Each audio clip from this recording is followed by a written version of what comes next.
पर यह आदत है, दुखी व्यक्ति को ज्ञान समझ में नहीं आता। तो वो अभी भी मान नहीं रहा, पर उसने अंत में कहा कि ठीक है, मैंने आपकी सारी बातें मान ली, सब कर भी लूंगा, फिर भी मुझे एक संतान चाहिए, आप आशीर्वाद दीजिए। महाराज जी को दया आ गई, उन्होंने एक फल दिया, कहा पत्नी को खिला देना, बड़ा तेजस्वी पुत्र होगा तुम्हें। क्यों? क्योंकि मैंने अपने तप का सारा पुण्य तुमको दे दिया, मैंने जितनी तपस्या की, जो भक्ति की, सब तुमको दे दिया। ठीक है, उसने पत्नी को फल दे दिया। ऐसी ऐसी बात है। पत्नी कहे कहां से लाए हैं, खाने से क्या हो जाए। इतने में उसकी बहन आती है, तो उसने बहन को सब कुछ बताया। बहन कहे देखो, तुम्हारे पास धन की कमी नहीं, मेरे पास संतानों की कमी नहीं।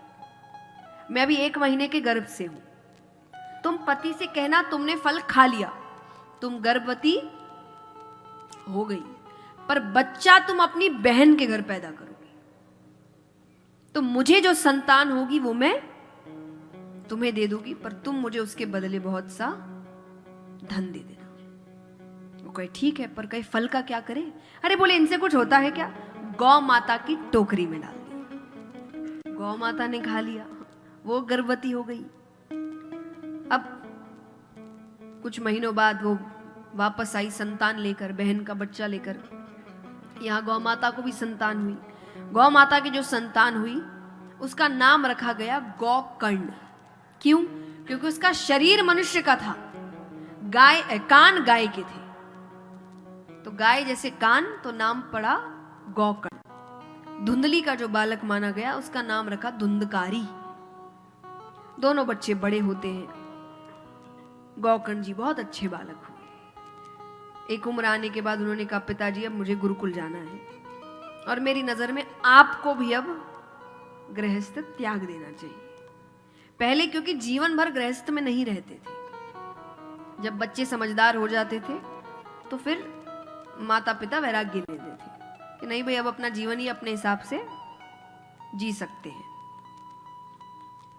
अभी तो एक बहुत सुंदर वीडियो था, सुंदर मेरे हिसाब से कलकत्ता का ही था, और मारवाड़ी थे वो। तो बेटे की शादी हो रही है, शादी मतलब अब समझदार हो चुका होगा तभी शादी हो रही है ना। पिता बगल में बैठे हैं मंडप पे, तो पंडित जी ने बोला कि ऐसा कुछ करो लड़के को। वो कर रहा है, पिता ने बीच में फिर कहा ऐसा करो, पंडित जी कह रहे, फिर पिता वापस कह रहे ऐसा करो, तो मित्र ने पीछे से कहा अरे वो कर रहा है ना। तो पिता कहते हैं कर तो रहा है, लेकिन मैं बोलूंगा नहीं तो पता कैसे चलेगा कि बाप कौन है।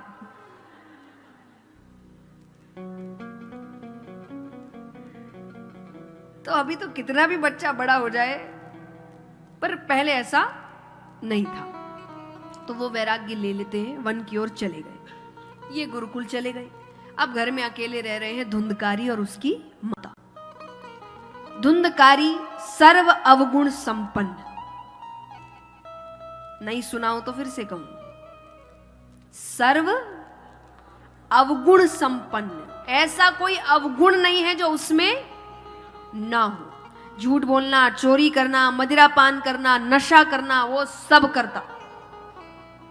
अब जो नशा करते हैं उनको समय पर नशा ना मिले बड़ी बेचैनी होती है। तो एक दिन उसने माता से कहा मुझे धन चाहिए। माता ने कहा घर में कुछ नहीं है। उसको बहुत बेचैनी हो रही है। इतना क्रोध आया कि उसने क्रोध में अपनी मां को ही मार दिया। अब गलत संगत बढ़ती जा रही है। संगत के कहने पर राजा के खजाने में चोरी करी। अब संगत कहे एक ना एक दिन तो पकड़े जाएंगे, इसके चक्कर में हमें भी सजा मिलेगी। तो एक रात्रि उसको इतना मदिरा पान कराया गया कि वो खुद कुछ करने की हालत में ना रहे।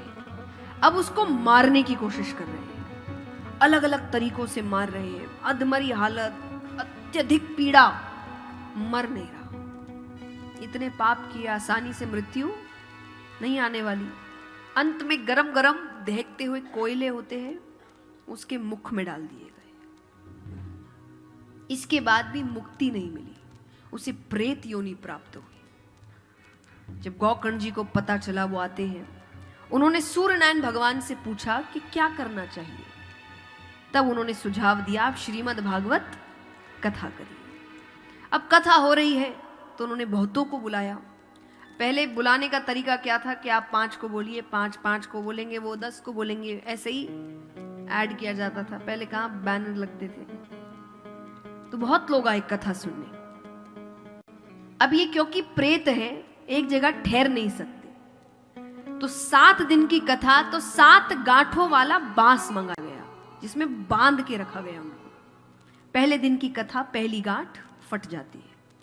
ऐसे करते करते 7 दिनों में 7 गांठें फटती है और उसमें से दिव्य पुरुष निकलते हैं। उनको लेने भगवान का विमान आता है।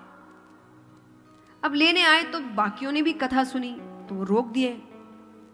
अब मान लीजिए कि 7वें दिन यहां पर ईश्वर आए और आप में से किसी एक को दर्शन देके चले जाए। सबके चेहरे से दर्शन देके चले जाए किसी एक को, आपको अच्छा लगेगा? बाकी सबको? सबका जवाब है नहीं। क्यों नहीं? सबको मिलना चाहिए। तो वहां भी सबने विमान रोक दिया। कैसे कैसे? हमने भी कथा सुनी, अकेले को क्यों? तो वहां पर बड़ी सुंदर बात कही पार्षदों ने कि केवल सुनने से कल्याण नहीं होता। क्योंकि आप तो जितने सब सुनने आए थे, सुनते, घर जाते, भूल जाते। ये तो यहीं बैठा रहता क्योंकि बंधा है, तो और कोई काम था ही नहीं। वो कथा के बारे में सोचता, सोचते सोचते उसको महसूस होता मुझे क्या करना था, मैंने क्या किया। खूब रोता, भगवान से माफी मांगता। करते करते इसके सारे पाप धुल गए। इसीलिए इसके लिए विमान आया। तो केवल सुनने से कल्याण